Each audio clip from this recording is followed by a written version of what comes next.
So our meeting is now live. It is now live, yes. I'm pulling up the video now. Okay, great. Thank you. You're welcome.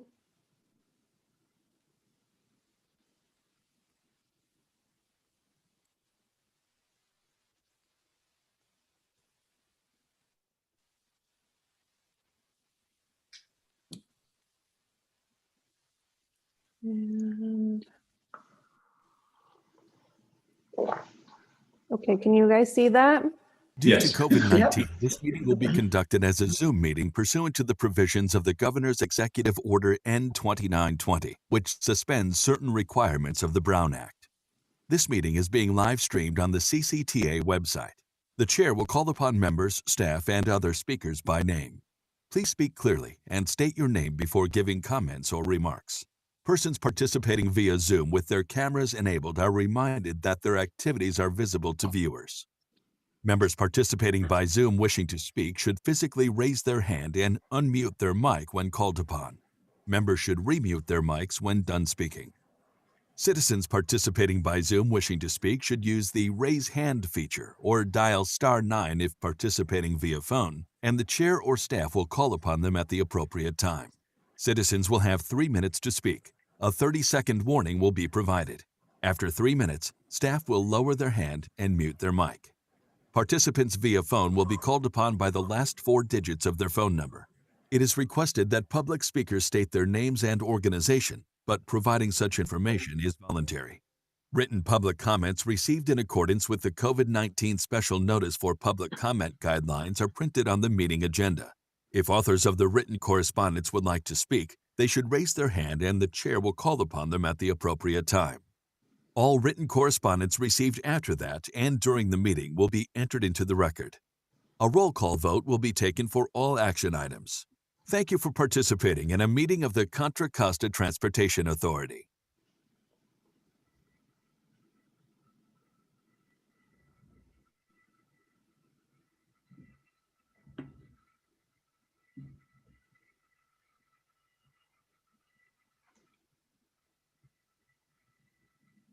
Chair Erner, can you hear me? You can. I'm on mute.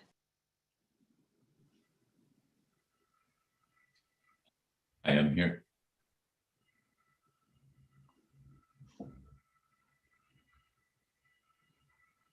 I believe we're all set.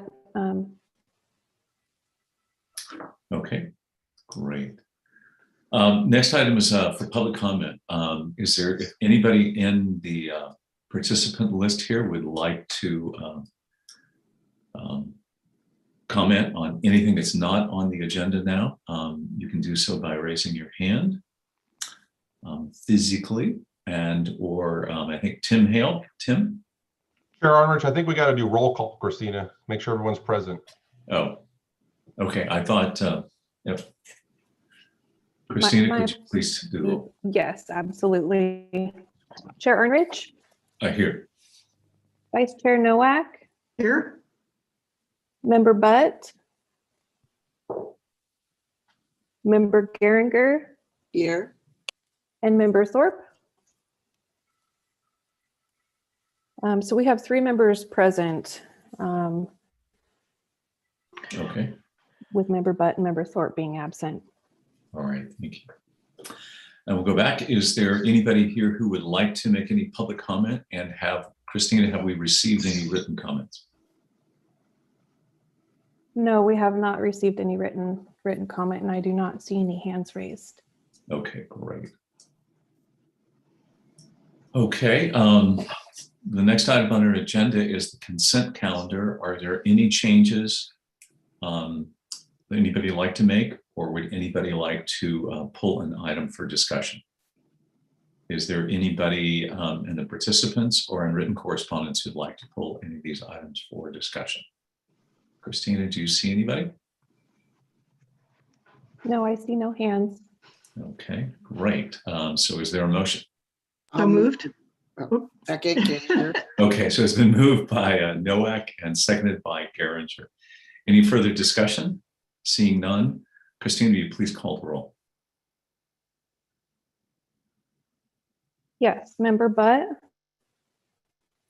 Member Geringer, Aye. Member Thorpe, Member Vice Chair Nowak, Yes. and Chair Ernrich. Aye. Okay, the motion passes with Member and Member Thorpe being absent. Okay, great. All right, this will take us to our first regular agenda item, number 4. And this is our legislative update. And Lindsay Willis is going to lead us off on this. Lindsay, welcome. Good morning, commissioners. I won't take up too much of your time this morning because we have our fearless federal and state advocates with us this morning. So without further ado, maybe we will start with Gus and Jason of our federal advocates to give an update because there's a lot happening at the federal level this week. So Gus and Jason, take it away. Great, thank you, Lindsay. We do appreciate the opportunity to speak before the APC, Mr. Chair, members of the committee, commissioners. There's nothing going on in DC, so that's all we have to say. Yeah, right. I would suggest we'll break it off into 2 pieces. One is Gus, Mr. Maples will provide an overview of the small little news that occurred yesterday in Pennsylvania, but also the corollary events that are ongoing in Congress. So for the here and now, though, I'd like to touch upon just a little bit on the whatever we want to call it, right? But essentially, it's kind of the rewritten form of what used to be called earmarks. So I think that's probably a place to start because currently under the fantastic and proactive leadership of Mr. Hale and Ms. Willis, that is something that the CCTA Lean and Mean team has been working on very, very aggressively over the last couple of weeks because this Congress has put into place some very significant guidelines and frankly, some restrictions that changes it significantly from the old halcyon days of earmarks back in 2010 before it was banned, but certainly on the highway bill side, the reauthorization side, the last time we had project earmarks was back in 2005 in the $286.5 billion safety loo days. So at that time, I was still on the Hill and worked on the Committee on Transportation Infrastructure in the House. So somewhat familiar, although the memory is very hazy on what took place then. So just putting things into perspective a little bit, I think as part of this briefing is that the last highway bill that had earmarks, again, safety loo, $286.5 billion. As a point of reference, there were over 5,000 earmarks in that bill. And at the time, it was called earmarks, over 5,000 of them, totaling at least and more than $15 billion out of a $286.5 billion package. Now, as those of you, some of you may remember, that led to a lot of newspaper and media articles because unfortunately at that time, there were earmarks that were probably ought not have been made it in the bill. There were challenges. There was a much reported bridge to nowhere. That was about $250 million in earmarks. But the vast majority of them, 99% of them, were good earmarks for good projects. But you had a few of them that really spoiled it for, frankly, all the other good projects that were out there. So this time, and back in 2010, Congress and the administration banned it. So I think 10 years later, there have been some significant safeguards that have been placed on it, a lot more transparency, a lot more accountability. And so, but part of it also, the pot has shrunk and will shrink. For instance, back in the day, one member can apply for as many earmark requests as the member wanted. So you could have a member of Congress can have as few as 1, as few as 0, or literally some would submit hundreds of submissions. Not all of them would be funded. This go around under the appropriations guidelines, there are appropriations earmarks and there are surface transportation earmarks within the reauth package. On the appropriation side, each member, House member, can submit no more than 10 project requests for their entire district for all 13 appropriations committees that will be running through Congress. So across the board, the overall cap is significantly restricted to no more than 10.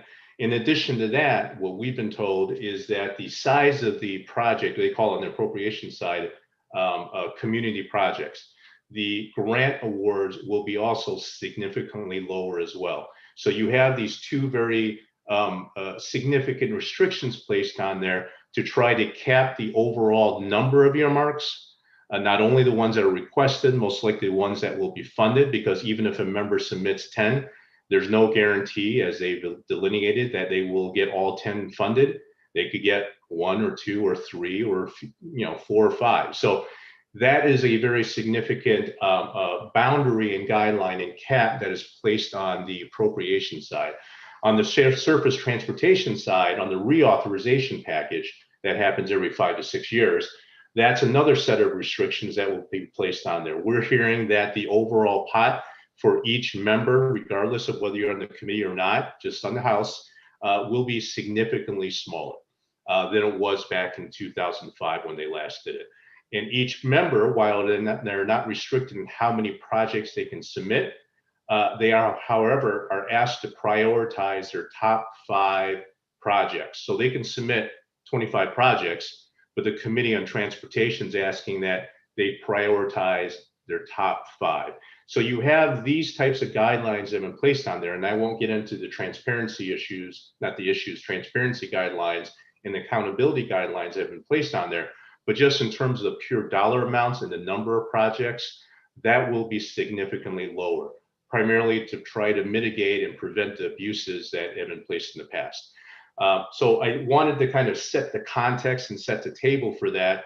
And again, we are putting kind of a full court press to determine which earmarks make the most sense for CCTA to go to the congressional delegation to submit.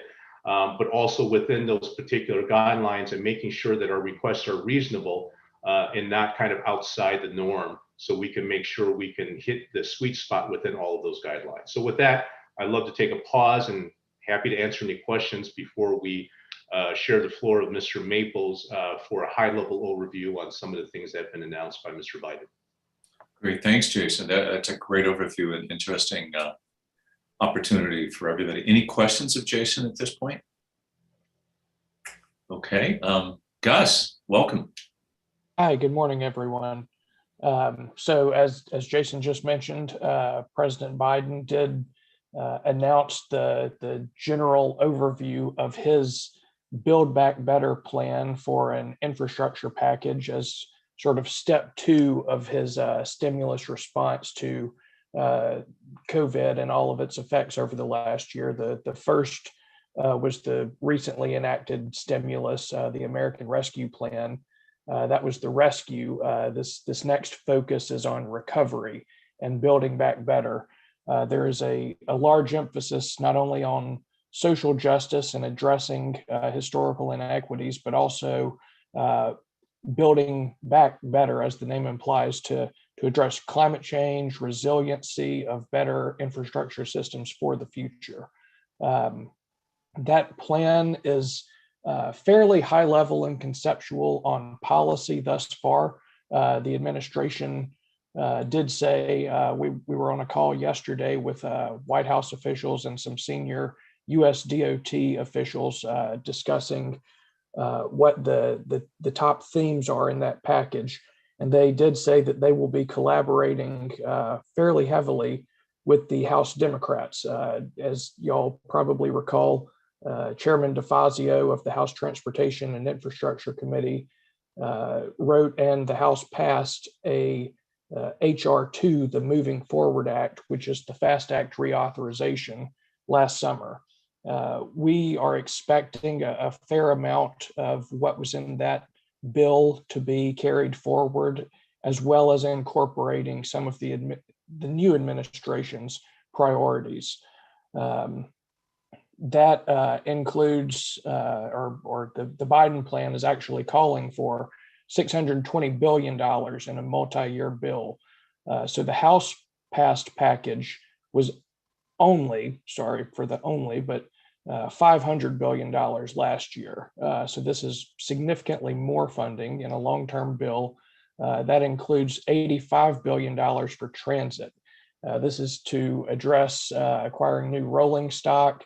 It will have a focus on station upgrades, as well as expanding commuter rail systems. FTA Administrator Nuria Fernandez was on the call, a somewhat local voice that some of you may be familiar with. And she said that mobility for all will be a top priority, which should be welcome news to an organization like CCTA and all the work that is going on in Contra Costa. Shifting to the Highway Administration, the plan is $115 billion for roads and bridges. And I should also point out that these are all incremental increases above current expected spending levels. Climate change, social equity, and justice is a top priority in all highway and the transportation modal projects. The American Society of Civil Engineers recently released its latest report card on the state of America's infrastructure, and bridges are still in poor condition, which is not really a surprise to many of us. But this administration has a plan to focus specifically on 10,000 of the worst bridges around the country and bringing them into better condition first and foremost. There is also a $20 billion emphasis to reconnect neighborhoods and communities that have historically been separated by infrastructure barriers. That is a little bit related to the climate and resiliency building, as well as the social justice side of things. In addition, and this somewhat will address some of Governor Newsom's mandates as well for the state of California, the Federal Highway Administration will be supporting grants to achieve the Biden administration's goal of installing 500,000 electric vehicle charging stations nationwide by 2030. Shifting to rail, the plan includes $80 billion in railroad investments to expand capacity, and that recognizes a need for predictable rail funding moving forward. One specific area that was highlighted upon is a new and improved, I'm viewing this as a build off of the CRISI grant program, which is a fairly broad grant program currently at the Federal Railroad Administration. Goes toward projects that deal with all various forms of safety upgrades for rail projects.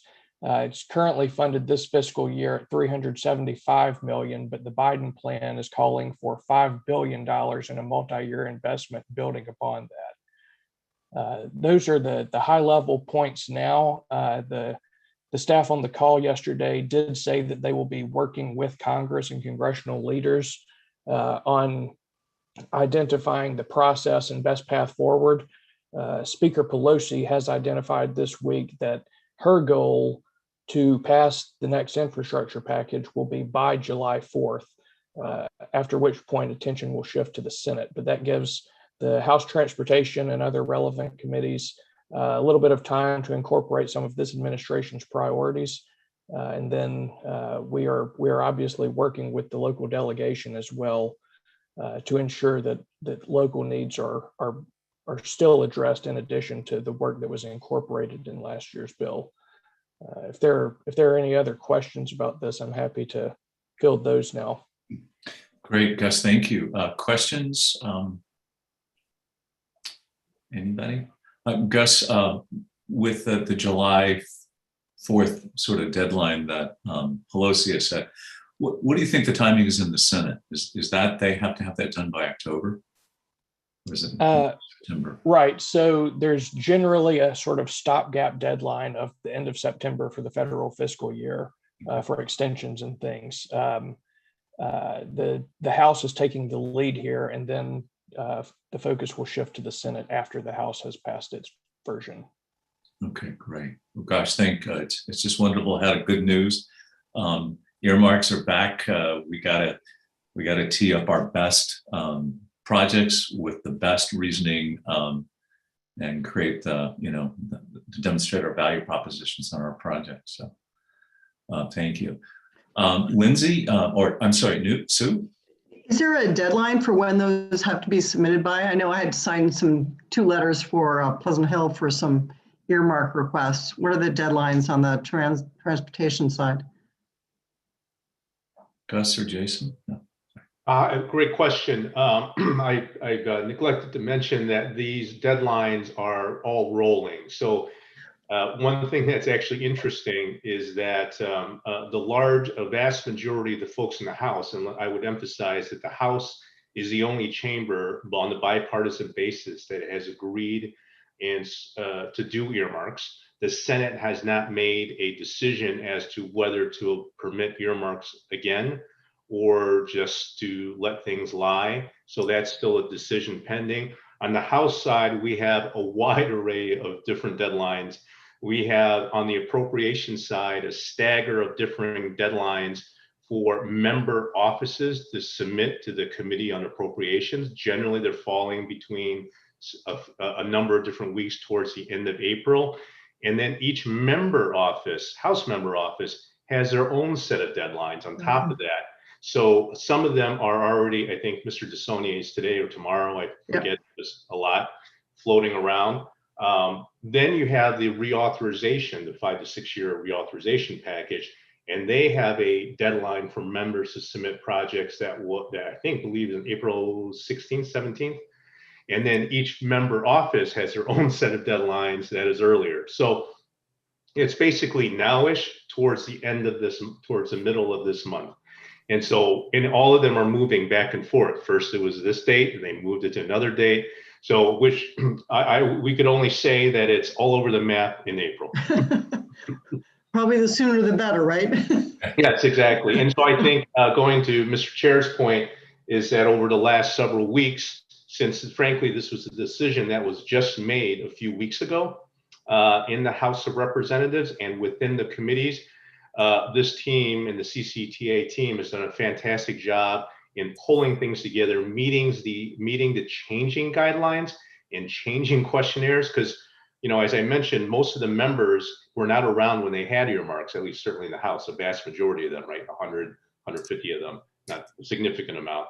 And a lot of the staff weren't there when they had earmarks. So the turnover has been very tremendous. So they're kind of building a plane while it's in the air to some extent. Maybe not the same level of gravity. So, but you know, that gives you a perspective of everything's fluid. Great, thanks. Appreciate it. Jason, thank you for that. Lindsay, you want to add anything else before we go on to Mark? Well, just as Jason said, you know, we're working really hard to try to meet all the deadlines and make sure all of our members have what they need so that we can put our best foot forward and keep our fingers crossed something comes out of it. Great, thank you. And then I know Mark has been patiently waiting. There he is. Hi, Mark. Good morning, Chair and Commissioners and Lindsay. Good talking to you. And I'm so glad you went with the federal first because I learned a lot that I can now go compared to my other clients. So thank you. Give them a reference. Exactly. I've got a few things to share with you. It's been pretty active up here in March, and as we head into April, the Newsom administration did release in mid-March its long-awaited climate action plan for transportation. And that was the culmination of work effort led by the Secretary's office in response to two executive orders. The goal there is to outline a strategy to integrate transportation funding, grant awards of state agencies to adapt to climate change. They've been very careful, and on a continuous basis, the administration has indicated that there is an allegiance to the SB1 programs that are on the books. They are not the ones that they're targeting for climate action activities. They intend to respect that, but nevertheless, a lot of folks are very nervous. I'll come back to this and when I discuss the CPC meeting that took place last week, because there's a couple of major developments that took place at that meeting with respect to this and several other administration-led activities. The Climate Action Plan does have a May 4th a due date for public comment, and they intend to wrap up the final for distribution to the governor and the legislature in July. So we're monitoring that, and as I indicated, the CTC has had a very active role in the end game of the Climate Action Plan. The next thing I just want to mention briefly is that the policy committees, the Senate and the Assembly Transportation Committee, the other policy committees are very, very active, and the coming weeks are when we expect to see significant action. The Assembly has a full set of full docket on the 5th of April. As well, they have one on the 12th of April. So we'll be seeing a lot of activity with respect to bills that have been pending. The Senate's major committee hearing date for the transportation items is April 13th. I hope I'm not frozen, am I? It seems to be working all right. Turning to the Transportation Commission meeting last week, they acted upon the December enacted and approved COVID federal relief program that provided $912 million to California. And we had talked about this at one of the earlier meetings. The allocation formula that was finally derived was 60% for the state and 40% for local governments. And essentially that breaks down into state programs like the SHOP and the interregional portion of the STIP will receive $547 million from this COVID relief package. The regional programs will receive $182 million to be provided for county shares like CCTA's portion of the RTIP. As well, another equal amount of $182 million is going to be distributed to through the block grant program, and that'll ensure that money comes through MTC to CCTA. So the allocation formula was something that folks worked very hard on, very diligently, starting in January, and I think they came up, in my view, they came up with one that's as fair as you can expect. So that was at the commission meeting. They adopted that through a resolution. They also took action to modify the STIP guidelines to accommodate this temporary influx of funding, and that was acted upon as well. And the guidelines will be available, and they'll have the ability to amend in the projects that we just spoke about. Probably the most interesting thing that took place at the commission meeting was surrounding the awards or the granting of active transportation program funds.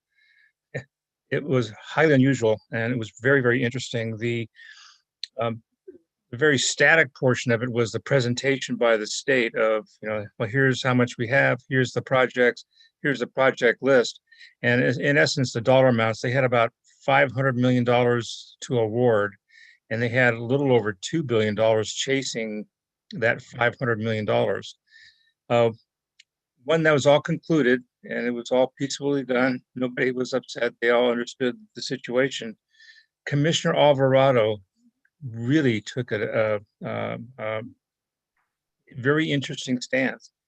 He looked at the $2 billion that wasn't funded and said, well, those got to be high priority because those are the ones that were chasing the 500 million that didn't get the 500 million. And he said, and by the way, don't we have a lot of money washing around coming in from the federal government and are much higher than expected state revenues? So he made a motion to consider taking $2 billion out of whatever general fund resources would be available to award to those high priority projects that did not receive an ATP award. The thinking goes this way: by taking those off the table, that's the next 5 years worth of ATP And so we don't have to be looking at, as some people have been looking at, SB1 money to go after ATP and increase the funding amount. So he would eliminate the backlog through this proposal. The other surprising shoe that dropped was he reported the next day, the second day of the commission meeting, that he had been contacted by the governor's office, and they said, we want to talk. And so that gave us a feeling that there may be some very strong interest in doing this. And then what day was, today's Thursday, right? So Tuesday, I was on a phone call with the governor's staff, and they affirmed that there is an interest there. So we will have to see how that plays out. And that would be, what a sweet surprise, because you'd be able to combine those ATP projects with ongoing roadway maintenance projects and do some more complete street concepts. And I think it would be a very good advance for California, and getting rid of the backlog relieves the pressure for finding a fund source for that. So I'll move on from that. The final thing I want to mention was the commission meeting agenda item on the climate action plan that I mentioned earlier. The almost uniformly stakeholders on the transportation side of the ledger, not the social equity and environmental side of the ledger, were voiced concerned that as stakeholders in the process of developing the climate action plan, they didn't have a lot of time to go to their boards and have board reaction to these. And the plea was to extend the public comment date beyond May 4th, and for the commission to come back and hold at least one hearing or two hearings in a workshop format to see if there are aspects that need to be, from the view of the transportation experts in the regions, if they could make some improvements on the table by the Secretary's office. So that was another very bold move that was successful in my mind. And I think with that, I will wrap up my commentary for today. I could go on and on and on, but I don't think we have the time for that. So I appreciate that. I'll take any questions. Thank you. Great, Mark, thank you for that. You did cut out a little bit, but I think we got everything you said, because it seemed to almost pick you up where you were heading off. So any questions of Mark on state issues here? Okay, Christina, do we have any public comment or participant comment? If so, please raise your hands. I do not see any hands raised. Okay. Great. Okay, Lindsay, let me bring it back to you. At this point, it doesn't sound like we have any specific recommendations for supporting anything other than getting our project list in. Is that where we're at? Correct. Okay, great. So we do not have an action then on this item. No, we don't. So any last comments, questions from anybody? Okay, seeing none, just a big thank you to Mark, Jason, and Gus. Exciting times in transportation. When's the last time we ever thought we would see this much money? And now it's just a question of tripping over ourselves and everybody else racing to get there first. But we should be strategically poised. I think particularly with you as our team advocating for us. And I think the value proposition our agency demonstrates consistently should really be helpful. So please let us know, and to Lindsay and Tim, that if there's anything we need to do as a board, please let's not waste a nanosecond to do whatever we need. So, okay, thank you guys again, all the best, and we appreciate all the updates. Okay, this will take us to item number 4B. And this is approval of proposed funding allocation policy. And we are going to have, is Hishan going to lead us off on this? Or Tim, did you have anything to start us with? Okay, Hishan, welcome. Thank you. Thank you, Mr. Chairman. I hope you can hear me. Yes. You have a PowerPoint to share with you, so I hope you can see it. We see that as well. Okay, great. There you go, perfect. Good morning, Mr. Chairman, committee members. My name is Hisham Noemi. I'm the Director of Programming at the Authority. We are seeking your approval this morning of the funding allocation policy. But before we dive into the policy, we thought it would be good to take just a few minutes to provide you with an update on the status of Measure J. It may help explain why we need this policy. So with that, we are now in year 13 of Measure J since it became effective on April 1st, 2009. We still have 11 more years to go before it expires in 2034.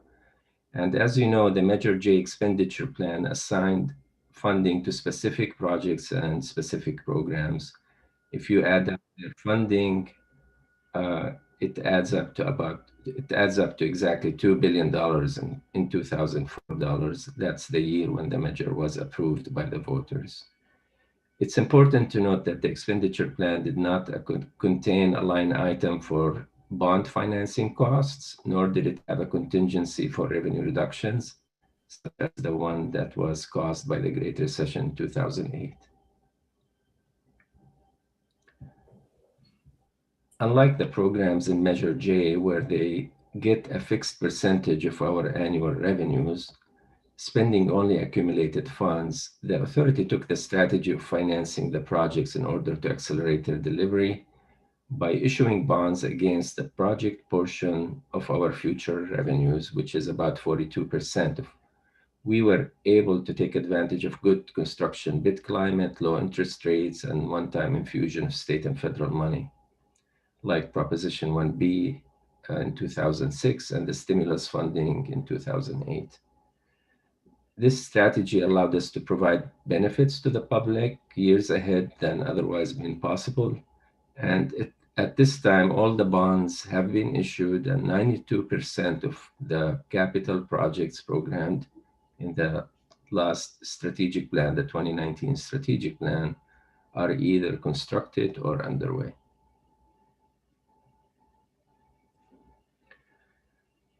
So the revenue forecast is really the most important factor affecting how much funding a project gets in Measure J. You probably recall seeing this chart. It shows the hits that our revenues took in 2008 and to a much lesser extent in 2020 due to COVID. The Great Recession has resulted in 30% reduction in the amount of funding we had assumed when we developed the expenditure plan in 2004. Despite that significant reduction in revenue, we still managed to deliver most of the capital projects in the expenditure plan by basically leveraging other funds to make up the Measure J shortfall on these projects. This was possible because at the time we had not yet spent our Measure J funds and we were able to effectively use it as a match. We are fortunate that despite COVID, the hit to our revenues in 2020 was much less than feared. We were only down 3.2% compared to the prior year. We were fearing initially that it could be as close as 14%. So the latest numbers from our consultants show that we are tracking slightly higher than what we assumed in the 2019 strategic plan, as you can see in the solid line in this chart. But since we still don't have an updated long-term revenue forecast, we really don't know if we need to make further cuts in Measure J funds to the remaining projects. That is why the board temporarily suspended Measure J appropriations to the remaining Measure J projects in case we need to make those cuts. This slide shows how the long-range estimates for Measure J fluctuated since the measure passed in 2004. And the fluctuations are attributed mainly to the past economic downturns that we had to deal with. When you compare our projected revenues in the 2019 strategic plan to the one we did in 2007, just right when the measure passed, there is a difference of about $1.1 billion that basically we are no longer expecting because of the Great Recession. I think it's impressive that the Authority was still able to deliver 92% of the projects in the strategic plan with 30% less revenues.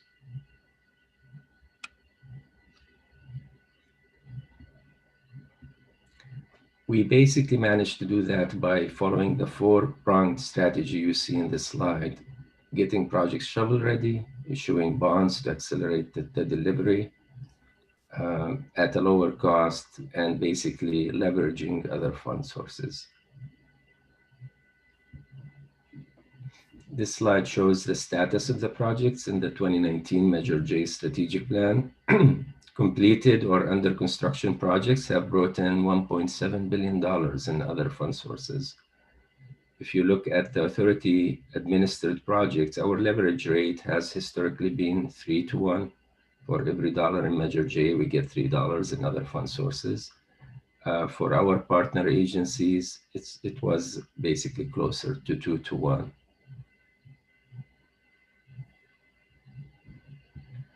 At this time, 82 out of the 89 projects in the strategic plan are either complete or underway. As of June 30th, 2020, which is the end of the last fiscal year, we expended 90% of the Measure J funds programmed for projects in the 2019 strategic plan.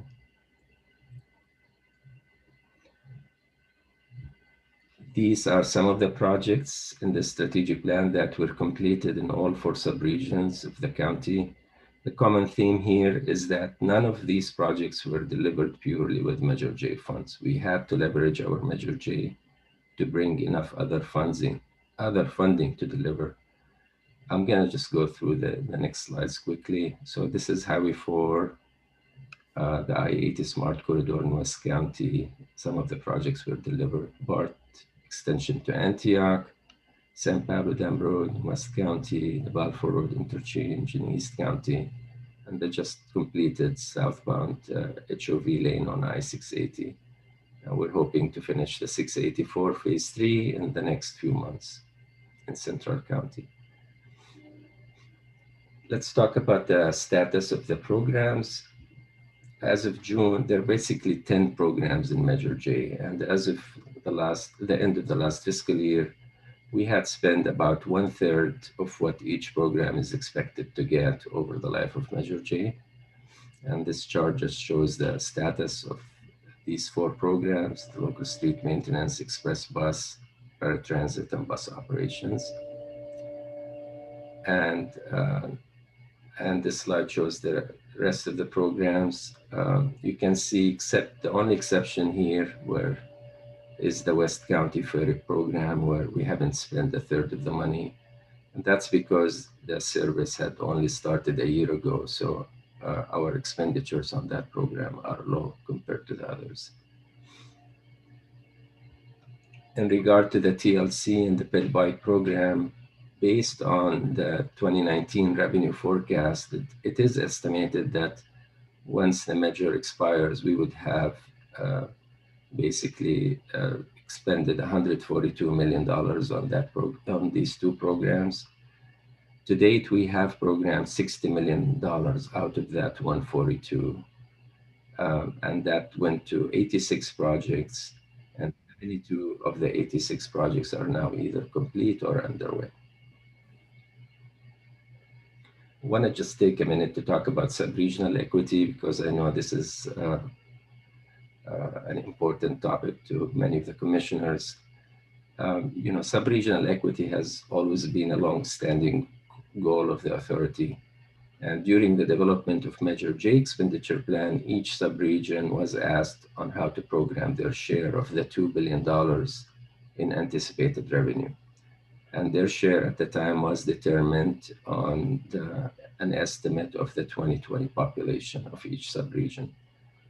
Because each sub-region had different needs, some sub-regions basically said they wanted to place more of their money in projects, like in East County, and others basically placed more of their money into the programs, like in West County.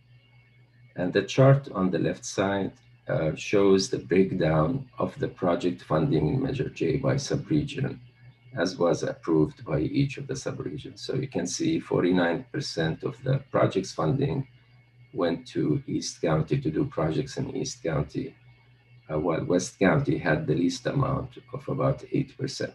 That's how they wanted the money to be spent in their subregion.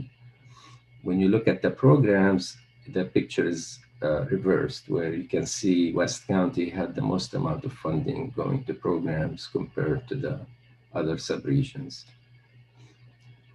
The strategic plan, basically, when you look at the strategic plan, because the strategic plan deals only with the projects, the percentage of total funding program to the projects in each subregion basically resembles the percentages on the left chart.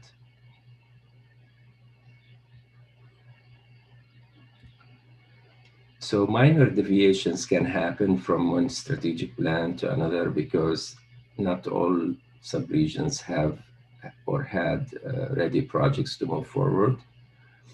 And right now, because 92% of the projects in the strategic plan are either constructed or underway, one or more subregion may have delivered most of their projects. And the only projects that are left could be in one subregion or another. So there will be minor deviations, but by the end of Measure J, each subregion will get their share in accordance to what they told us and to their proportional share of capital projects in the expenditure plan. So the point here is we're keeping a close eye on subregional equity in everything we do.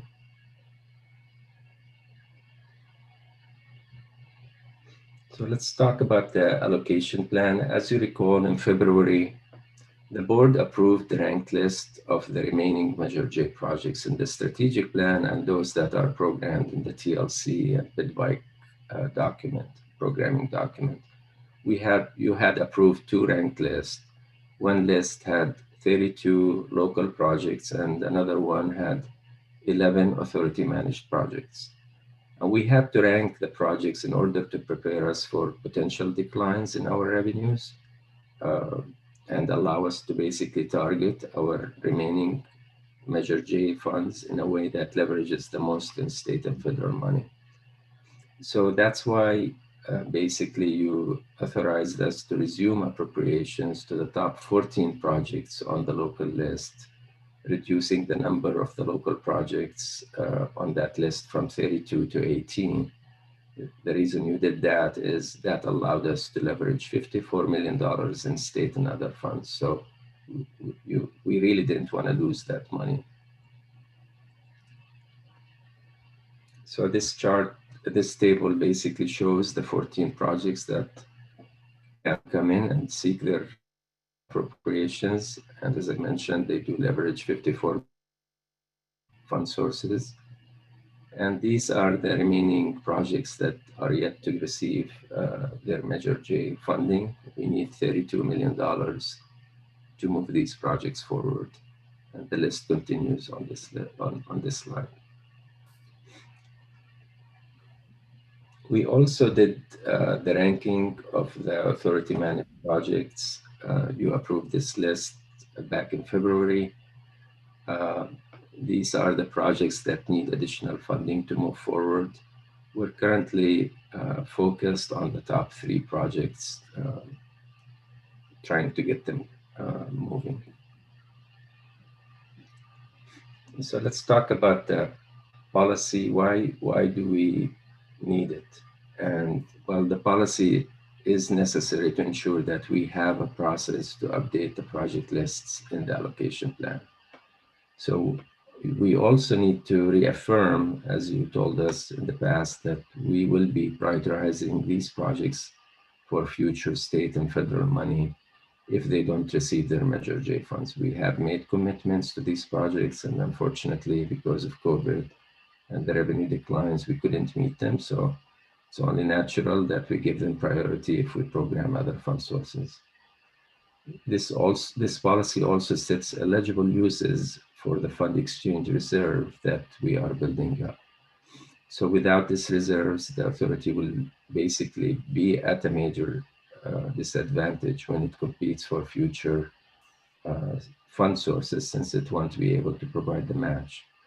So, and you saw from the prior slides that all of our completed projects were delivered by leveraging our Measure J funds to attract other fund sources. So it's very important for us to have that reserve. So I'm gonna talk about each one separately. So the first need for the policy is to basically set the tone on when to update the allocation plan, which is mainly the rank list that you've seen. And the policy proposes to update it twice a year at a minimum to reflect changes in projects funding and delivery status. We will also keep a record of all the appropriations you approve to projects on the rank list so we can track what is remaining. Consistent with what we did last month with the Quick Strike program, the policy defines the process on how we plan to give priority to fund the remaining Measure J projects in the allocation plan in the future. When the authority is asked to submit projects to program, staff will work with the sponsors for the projects on the rank list first to determine if their projects are eligible and can meet the fund source requirements. If they do, then we will submit them. Assuming there is enough money to do all the projects on the rank list, then we will submit all the eligible projects. If there isn't enough funding, which normally is the case, we will need to rank these projects based on the fund source requirements, and only the top ranked projects will be submitted. In the unlikely case that we will have more money than we need, then we basically, after funding all the projects on the rank list, we will look at the prior calls for projects to identify additional projects or issue a new call for projects. Finally, you probably recall the fund exchange agreement that you approved last December with the City of San Ramon. This agreement allowed us to program $9.2 million in STIP funds for the Iron Horse Trail project in return for us keeping the city's future return to source money, an equal amount of their return to source money. If we hadn't done that, the STIP funds would have had to be delayed for several years because the project they were programmed on wasn't going anywhere because it has a huge funding shortfall. The agreement benefited the city by basically giving them an interest-free loan, and it benefited the authority as we will get the flexible local money that we can use as a match to attract other fund sources. And this slide shows, excuse me, this slide shows the proposed eligible uses of the reserve, which we will build up over the next 9 years by retaining the city's return to source money. So with that, I will be happy to answer any questions. We're seeking your approval of Resolution 2115P, adopting the funding allocation policy. Great, Hisham, thank you. That's a pretty comprehensive PowerPoint presentation. It would also be great, I think, to everybody on the board after the full board presentation to make sure this does get distributed. So our staffs, our personal staffs are in each of our jurisdictions are really completely informed on this. So go first, any board member questions, comments at this point? Sue? Shami, you just said at the very end about retaining return to source, local return to source funds to be part of this. Can you clarify that a little bit for me? Yes, absolutely. I meant the City of San Ramon return to source funds. Okay, sorry. That's what I thought you meant, but I thought good if you're doing something broader than that, I was a little concerned. That's why I wanted to stop and ask you that question. Okay, thank you. Who's looking for money? No, I'm just making sure that before somebody at my city hall says, what in the world? I want to make sure I got that clarified. Thanks. Okay. Before we take an action, let's ask and see, is there any public participant comments or any written comments that we have on this? If you are participating on the call, please just raise your hand and we will observe you and ask you to comment. I don't see anybody raising hands. Christina, any written comments? None? No, we haven't received any. Okay, great. Any comments, direction, motion on this? Teresa? Yeah. I'll make a motion. I did want to just thank staff. I know that they've put a lot of time and energy since the pandemic began into, making sure that we're making the best use of all of our resources and getting our project commitments done. So I am happy to make the motion to approve Resolution 2115-P. Second? It's been moved by Geringer, second by Nowak, and ditto the comments. Staff is being really forward-thinking on this to help leverage every dollar and the resources to accomplish the greatest number of projects. So well done. Okay, Christina, would you like to call the roll, please? Yeah, you bet. Committee Member Butt, Committee Member Geringer, Aye. Committee Member Thorpe, Vice Chair Nowak, Yes. and Chair Ernrich. Yes. Thank you. So the motion passes with Member Butt and Member Thorpe absent. Great, thank you. And Hisham, thank you for the presentation as well. So this will take us to item 4C. And this is regarding State Route 239, sort of an update. And Stephanie's going to lead us off. Stephanie, welcome. Good morning. Good morning, Chair and Commissioners. Yes, my name is Stephanie Hugh. I'm the Director of Projects at the Authority. Francis will be driving the presentation as he's loading up the PowerPoint. There you go. Perfect. Hope you guys can see that and I can. Okay, great. So yes, good morning, everyone. And yes, my name is Stephanie Hugh, Director of Projects at CCTA. The project team and I are happy to provide a brief overview and status update for the project this morning. Next slide, please, Francis. And one more.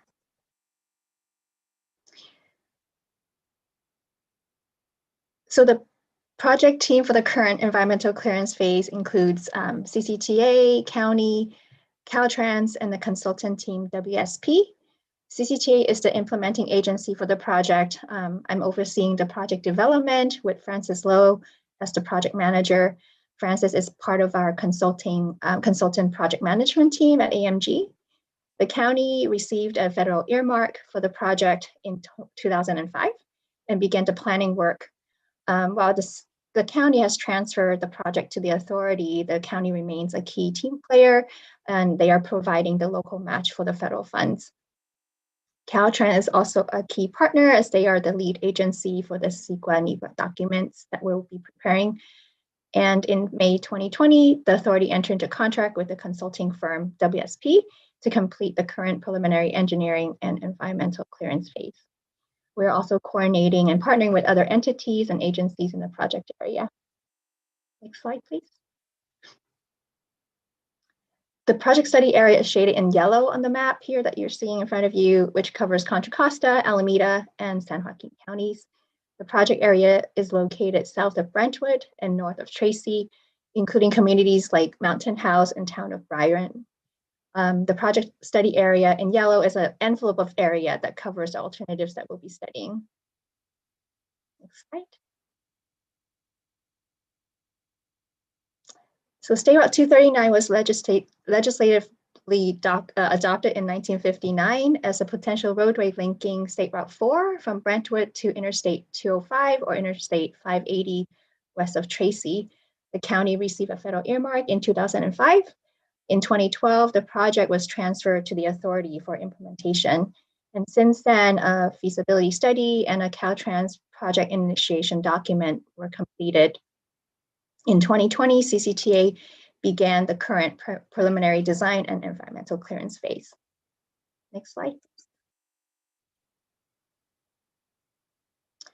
This is a schedule of where we're headed, which is very much dependent on funding availability.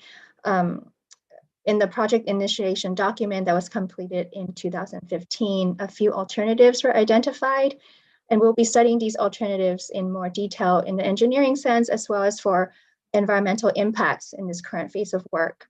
Though we just started the current phase in earnest in a few months ago, we would like to provide an update and overview for the project. And with that, I'll turn it over to Francis for project details and the current scope of work. Francis, welcome. You're on mute, Francis. Yep. Thank you, Sue.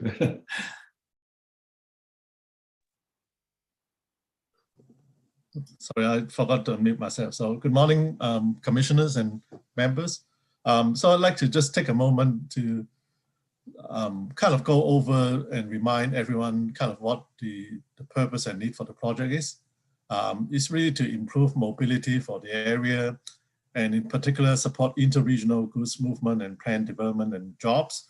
As we all know, recently there has been some significant development in the logistics area in East Contra Costa County, and this is certainly something, a project that would support that kind of development. At the same time, it would take away a lot of the commute traffic that actually goes through the town of Byron right now. And we've heard from a lot of the residents in the area that it's a quality of life issues for them, and certainly there's something that they'd like to see if there's a way to take the traffic away from their town. And then it promotes other alternative travel modes and improve access to Byron Airport. And the next one is kind of interesting, and with all the climate change challenges, I think the county is also interested in looking at an alternate route to Highway 4 as a major evacuation route during any significant disaster event. And as the project is located in a kind of pretty native area with a lot of different habitats, we'd also like to take every opportunity that we can to protect those habitats. And some of the work that we'd be doing in the current phase is to refine the purpose and need, which I just described, and then also, do a lot of field investigative work to make sure that we know all the biological resources and other type of constraints and things that we need to be aware of. And then based on that, we would come up with the certain specific study alternatives that would be a refinement from what we had started from the previous set of studies, and then conduct the necessary environmental analysis and to achieve environmental approval for the entire corridor. And that's essentially the corridor from Brentwood all the way to somewhere west of Tracy. And throughout the process, there is a very robust public participation and outreach program, and that would be ongoing as we start the study. And as some of the more additional results are becoming available, then they would definitely be made available to the public, and they always have an opportunity to talk to us about it. So as a reminder, from the previous studies, there were a number of alternatives that were identified that they would recommend us to take a look at during the current phase of the work. And you could probably see a couple of the red lines in the middle of the screen. And that's kind of essentially the alternatives would either go to the west or the east of Byron Airport, and then connect down to right at the interchange of 205 and 580. And then there is another alternative that they had asked us to look at, or they recommended to be looked at, is to upgrade Byron Highway. And then that would take the connection down to 205 in Tracy. And then you probably also see in the middle of the screen a kind of a purple circled area. And I would kind of talk about that in the next slide. So we know that the corridor is really long. I mean, it's about 17 miles, and given the financial constraints that we all have been aware of for a long time, we anticipate that the project would be implemented in phases. And so one of the first phase that we're going to be looking at is an area near the Byron Airport area. And essentially that would take the traffic away. Essentially, it's kind of acting as a link between Byron Highway and Vasco Road. So if we went back to one of the slides that Hisham showed earlier as one of the top 3 priorities, is the Vasco Byron connector. So that would essentially serve the same purpose as that project. And then if we look at the purpose and need that we showed earlier, it covers a good number of the purposes. Not everything, but definitely the two significant benefits would be to reduce traffic through the town of Byron and also improve access to Byron Airport. So what's the current work focus? Again, there are a lot of information that we need to collect. We need to actually update all the traffic work with all the updated land use and other type of information. And we're coordinating with other projects in the area. So two significant projects that has a bearing on how we're going to do ours. One is the pipeline that that connects to Los Vaqueros Reservoir, and then the other big project that's also happening in the area is the Twin Tunnel from the Delta Conveyance project, and that both of those have significant kind of tie to what we are doing. And then we are also looking at all the habitat information to make sure that we, respect all the resources that's available. And we are also updating things because of legislative changes. And one of the significant changes since the last set of studies were completed were regulations regarding VMT, vehicle miles traveled. And so how that would affect our project, that's something that we have to consider. Some of data collection that we talk about, it's desktop stuff that we've been looking at as view drawings, utility information, and getting topographic information from the area. We are also needing to enter private property as much as we can afford to inspect some of the conditions on the ground. And so far we've sent out 75 requests, and we've received a number. Hopefully the numbers are going to go up. And we also know that some of the property owners probably won't allow us to go onto their property. And in those cases, we are looking at other ways of achieving it.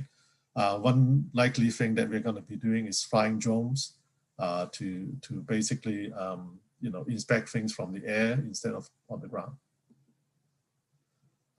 Additional field surveys that we're doing, some of the biological stuff, the wetlands and floristic resources. So in terms of the implementation strategy, as you mentioned, the key thing is really to identify the corridor. It's about 17 miles. We'd like to be able to nail down what's the most appropriate corridor to use. And then also define the initial fundable and usable segment. And with what we identify into the corridor, hopefully we put it into local planning document to be able to protect the planned corridor from any kind of future development. And then that allows us to focus the effort to deliver the initial fundable phase. Stephanie? So yes, so this table shows the current funding plan for the project. The project has a federal earmark and local match from the county that we talked about earlier, that's used to fund the current and the previous phases of work. We also have $10 million in RM3 that can go towards partially funding the design and the right-of-way phases of the initial phase of the project, specifically the Byron Vasco connector that Francis was showing us earlier. And as with any project of this size, it will take us, it takes various grants and funding sources to complete the funding shortfall, and staff continue to look for funding opportunities as we move forward with the project. Next slide. The project has a website and project fact sheets to inform the public of the project status and to update them on the progress. And we have and will continue to have stakeholder meetings, some one-on-ones at key milestones to gather input and questions as we progress through the current project phase. We're scheduled to share this presentation with the CAC later this month. Also, I, along with Francis and the team, will be happy to come back to update the APC and the board in the future on the project. And next slide. I think that's the final one. And this is an informational item, so no action is needed from the committee today. I also wanted to note that Michelle Bellows from WSP is with us this morning. So with that, the project team and I are happy to take any questions that you guys may have. Great, thanks Stephanie and Francis, great presentation. This just demonstrates what long-term visions you have to have in transportation projects. This is a 70-year project. It took 46 years from the original listing of this project to get funding, and so we're going to be the heroes. We're only going to need 24, 25 years to wrap this up. So well done. But it is fascinating to see it. So maybe we could take down your share so I can see everybody again. And any questions from our board members first? Sue, go ahead. So this whole thing is new to me, obviously, but scary to see it started the same year I was born. So that's kind of bizarre. So how do you look at these projects when they get identified back in 1959? And obviously, the dynamics have changed drastically over the 62 years. To still make it a priority, or does it change the priority, or does it change the focus? I'm just trying to understand how it gets identified in 1959, sort of how does it get updated and how does it get prioritized now 62 years later? Yeah, great question. It's changed a lot. I don't know, Stephanie, Francis, you guys want to sort of describe what it used to look like and what it is now, and how it's been influenced? So, okay, wasn't sure if Francis was gonna go. So we've had, before this current phase, we had done the feasibility study as well as, stakeholder outreach to really keep in touch with the community and identify the focus, like you were saying. And as we had gone through to various stakeholder meetings like Byron Mac, and this is very much still a priority. In fact, they are really pushing us to continue on and wonder why it's taking so long. So I wasn't around the earlier phase, but I can say that the communities around the project area is very much still in support of the project and wanting us to push forward as fast as we can. And there's also, I just add, there's also some thought, I've seen this over a few years, that it would help relieve some of the freight movement congestion on 580 to 680. And you look at it also from an emergency evacuation point of view, if there's a major disaster in the Bay Area. So there's been a long list, a lot of environmental input from our stakeholder groups on that. Francis, did you want to add anything on that? Yes, yeah, if I can add a few things here. And that's a really wonderful question, Sue. And that's actually one of the first questions that we asked ourselves when we started working on the project. And so another reason why I kind of touch upon the purpose and need for the project, because at the end of the day, we are using taxpayers' money. We want to make sure that we are doing the right thing. We're spending money wisely, and we are spending money in a way that actually benefits the public and brings value to the public. So as part of the overall process, we have been updating the purpose and need. Is it still a project that serves the public in a good and responsible way? And that's not just financially, but also in terms of potentially impacts on the environment and other resources. And so there's a lot of what we are doing right now is to update the purpose and need, and also to better inventory the resources out there so that we can decide at the end of the day whether it's a project that really makes sense in terms of what it's going to cost and what it's going to do and the level of benefits that it brings. But as Stephanie mentioned, we've had a number of meetings at Byron Mac, and really the only question that we get asked at that meeting is, what's taking so long? We want it now. I mean, so definitely I do feel that there is a strong support, at least definitely in the Byron area. And then when we look at the logistics center that's going up in the city of Oakley right now, and a lot of the goods movement and the change in how transportation system works, especially in terms of e-commerce. There certainly would appear to be a strong case to be in support of moving the project forward. But on the other hand, it is a significant size project that does require a fairly substantial level of investment. And so that's all the things that we are going to be looking at as part of our current work to make sure we are doing the right thing. And once we get enough information, we're going to take it back to this body to get input and directions from the from you also. Yeah, because I'd be curious to see how how it prioritizes with other things. I mean, that's obviously changed as well as the dynamics of the county has changed. Is that still as high a priority as other projects, things like that? I understand why the Byron folks would still really want that, but we have to look at it from a county perspective. Does that money spent there be as high as priority as something else, or maybe it is, but trying to look at it compared to others. Yeah, that's a good point. That the answer is yes, because it was viewed in relationship to all of those others. So, but again, it took a long time because of the funding, but also as those areas developed, the real role and what it was going to accomplish has changed over time. Tim? Just I wanted to add on the prioritization, as well as kind of how we have kind of looked at that project through a different lens based on some of the emerging changes that are happening in transportation right now. So like if you look at, back in 1959, we weren't looking at VMT. It was just, and also we weren't necessarily probably focused too much on transit and biking probably in 1959 either.